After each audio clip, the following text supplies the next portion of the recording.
തെളിച്ചമേകാൻ പൊൻപുലർക്കാലം വെളിച്ചമാകും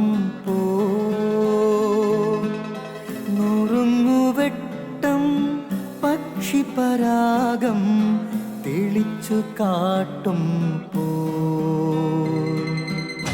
വരുന്നു ദൈവം മനസ്സിനുള്ളിൽ തിളക്കമേകിടാൻ തരുന്നു ധ്യാന പ്രകാശമാർക്കും വിളക്ക് വയ്ക്കുമ്പോൾ നുറുങ്ങുവെട്ടം ഇറങ്ങിടട്ടെ ഹൃദന്തമെല്ലാം യുഗപ്രകാശത്താൽ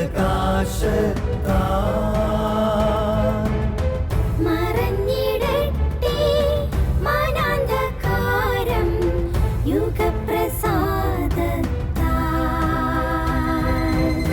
നുറുങ്ങുവെട്ടം.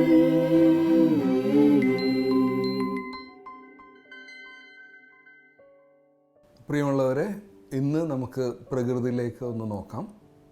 എന്നെ സംബന്ധിച്ച് കോളേജ് പഠനകാലത്താണ് ഏറ്റവും കൂടുതൽ അഡ്വഞ്ചറസ് ആയിട്ടുള്ള ട്രിപ്പൊക്കെ നടത്തിയിരിക്കുന്നത്. വെള്ളച്ചാട്ടങ്ങളും തൊമ്മൻകുത്ത്, വാഴച്ചാൽ എന്നീ സ്ഥലങ്ങളൊക്കെ പല തവണ കോളേജ് കൂട്ടുകാരായിട്ട് പോയിട്ടുള്ളത്.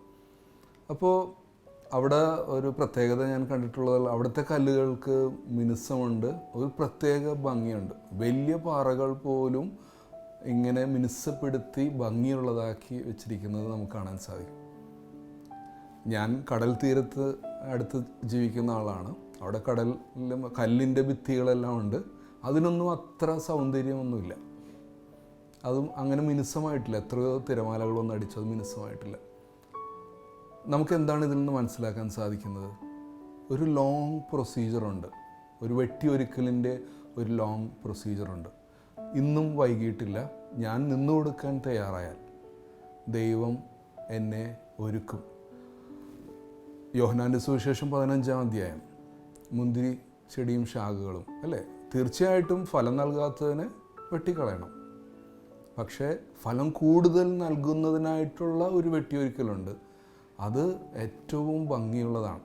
എൻ്റെ ജീവിതത്തിൽ എന്നെ സെമിനാരിയിലൊക്കെ ചേരാനും ഒക്കെ സഹായിച്ചത് ഈ ഒരു വെട്ടിയൊരുക്കലാണ്. ദൈവം എന്നെ വാർത്തെടുക്കുമ്പോൾ, എന്നെ വിട്ടുകൊടുക്കുമ്പോൾ ഉണ്ടാകുന്ന വെട്ടിയൊരുക്കൽ, അത് ഒരു നൊമ്പരമല്ല, മറിച്ച് അതൊരു ദൈവികമായിട്ടുള്ള അനുഭവമാണ്.